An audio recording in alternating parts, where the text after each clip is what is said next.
Hello, this is Evangelist Dr. Robert L. McKim Sr. from Carrollton, Ohio.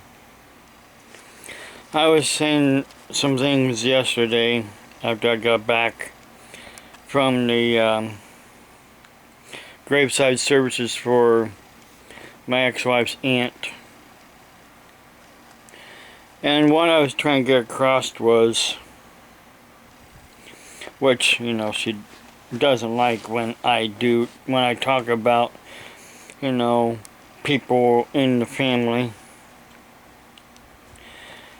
What I was wanting to get across was in Romans 2,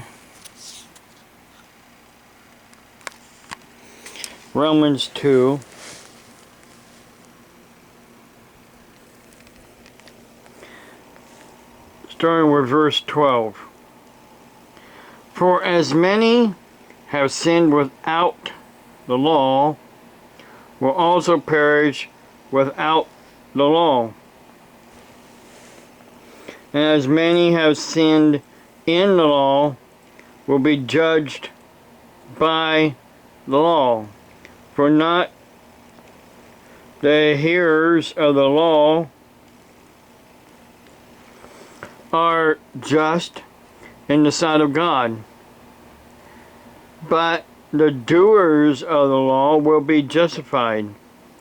For when Gentiles who do not have the law by nature do the things in the law, these, although not having the law, are a law to themselves, who also the work of the law within their hearts, their conscience also bearing witness, and between themselves and their thoughts, accusing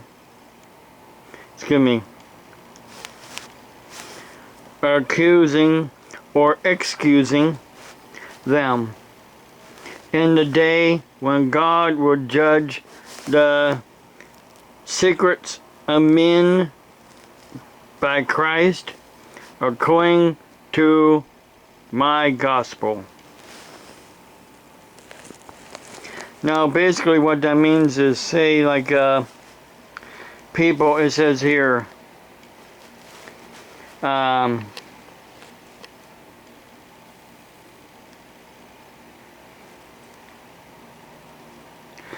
Gentiles who do not have the law by nature do these things in the law. Gentiles who never really had the commandments or knew anything about the commandments, but yet doing things that are in the commandments, like thou shalt not kill, thou shalt not steal, thou shalt not bear false witness. Things of those nature that are in God's law, but they never knew God's law because they never had God's law. They were born into say like take Native Americans for instance, before they knew the gospel. They had their laws, they had their rules that they lived by, that were in their hearts. Then fast forward to today, there are a lot of Gentiles, people that were not born Jewish. They were still taught something by their parents that were of the law of the commandments, but yet they never went to church. Their God and their church was something else, but yet they kept the law.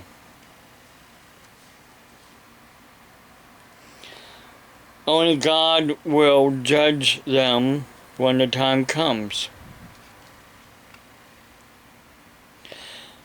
I wasn't trying to speak ill of Aunt Alma. All I was trying to do was say, hey, as long as I've known her, she was I mean, come on. You know, I've seen her and I lived, okay, I lived in the house, paid rent to her, $100 a month for me and my wife at the time, and my kids to live there. $100 a month. Plus we remodeled her house, used our money to remodel her house inside, and keep up her house. We had to redo the porch. The roof was falling in, basically, literally falling in, and we had to pay for it. Me and my ex-wife paid for it out of our money because she did not want to pay for it hardly anything at all with her money. She even got mad when I went down into the basement and I saw the hot water tank was leaking. The tank itself basically rusted and was leaking. She got mad because she had to use her winnings from bingo to get another hot water tank and have somebody put it in for her. All because I went down and I saw it was leaking. She got mad at me because I saw it was leaking and she had to get another hot water tank. I'm like, that's not my fault. Why is it that everything that goes wrong is my fault? It's not my fault that the hot water tank was old and it was leaking. It's not my fault. It wasn't my fault that she had to spend her $1,000 in winnings that she got from bingo to replace a hot water tank. It's her house, not mine. I really wasn't.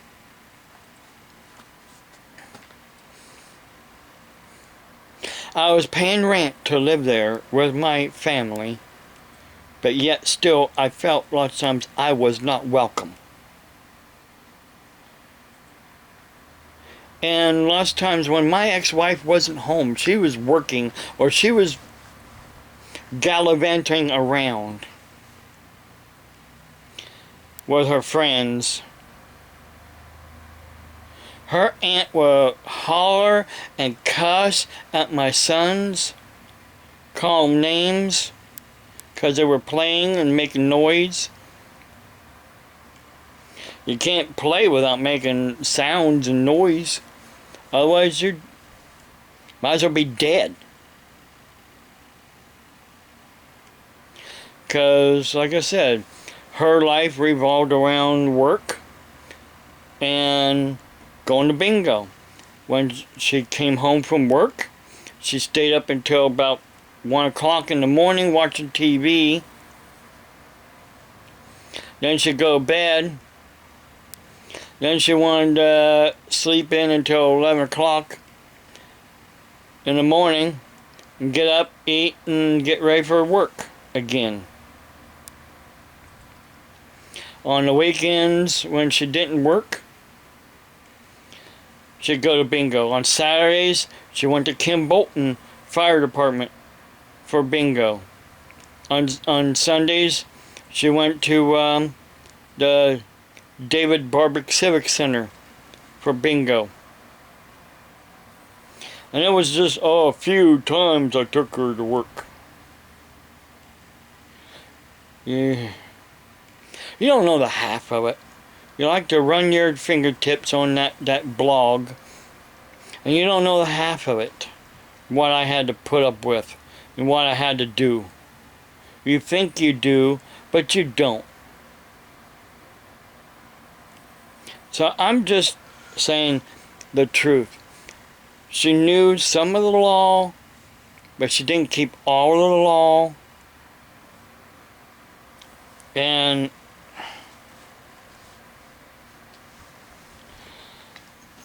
her God,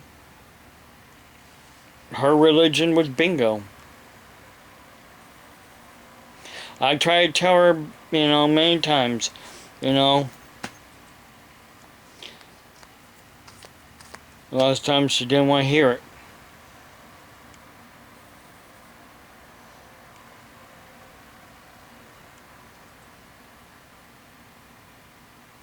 She would holler and scream at me, cuss at me.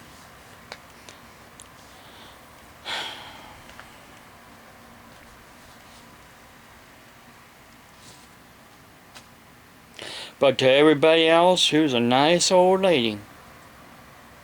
But behind closed doors, she was a total different person.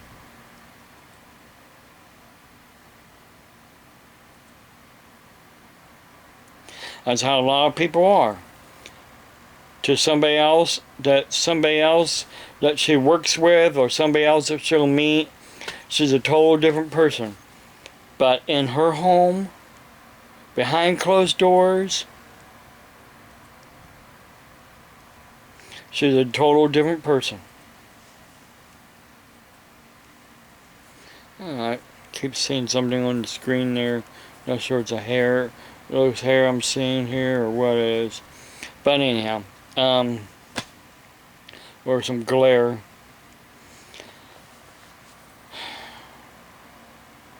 Am I saying ill about her? No, I'm just telling the truth. Now, a lot of you people don't have the whole truth. And you don't care about the whole truth. And nothing but the truth. I do. I care about the truth. I'm not going around lying for this person or lying for that person or lying for myself. I don't have anything to hide like a lot of other people do. Because if it came out, really, you know what?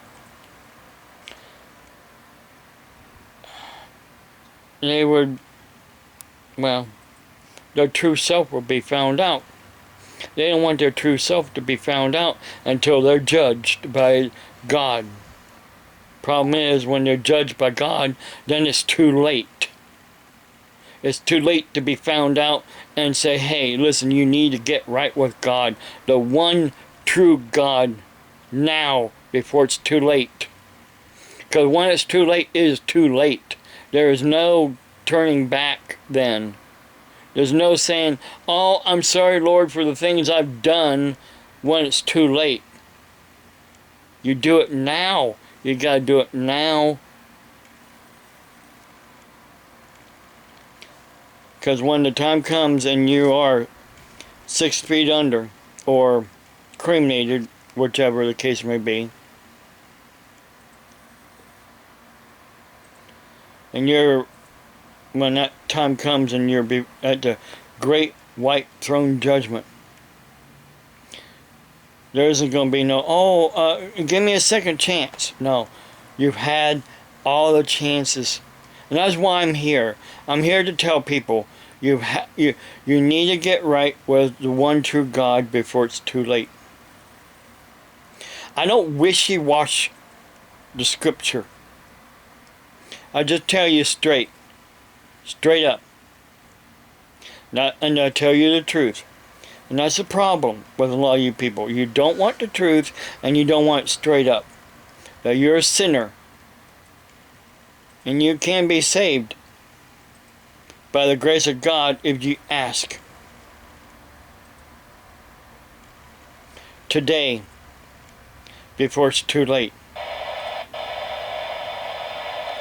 My preaching is pounding the fist on the pulpit preaching, and a lot of people don't like that. Some people say, well, you catch more flies with honey. I'm not trying to catch flies. I'm trying to save souls. And sometimes you have to pound it into them to save them. But a lot of people don't want pounded to be saved. Well, some people need it. Just like a child needs a spank on the butt lots of times Or if they're touching something, they need their hands smacked. You don't let them go and say, oh, it's okay, go ahead and touch it. Go ahead and do what you're doing. Even though I know it's wrong, you'll learn sooner or later. No. You teach them. You teach them in the way that they should go. And they should remember. I taught my sons the way they should go. Well, they're not going that way anymore because a lot of things going on in their lives that they messed up. But am I saying anything bad about them? No, I'm not. We all mess up. I've messed up too. But I always ask God to forgive me every single night for what I messed up on. I mess up lots of times in how I want to get something out on video.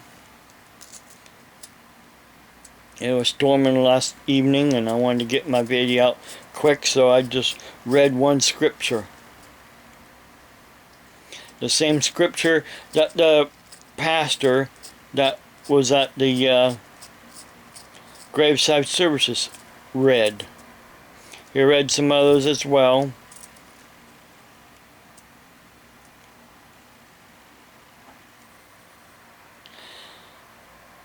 But I'm just saying, listen, yes, she has passed on. Her memory went. It's been a few years now that her memory had went. She didn't know who I was. She really didn't know who my son was. She didn't know who a lot of people were. She even forgot how to eat and drink. They had to basically force her to, drink and to eat.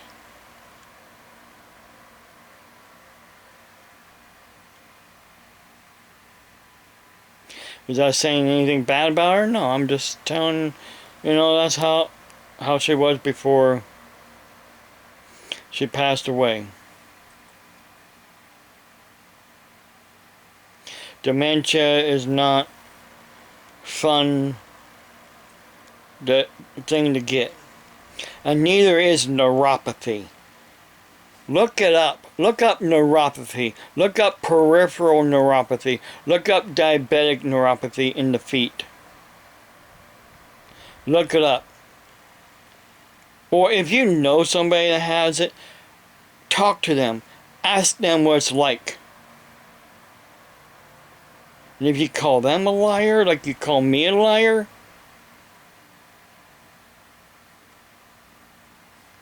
then you're a sad person.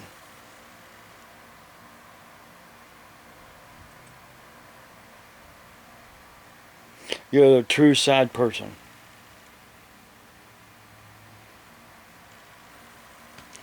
I need to get out of here. Got some other things to do. God bless you. Have a blessed day.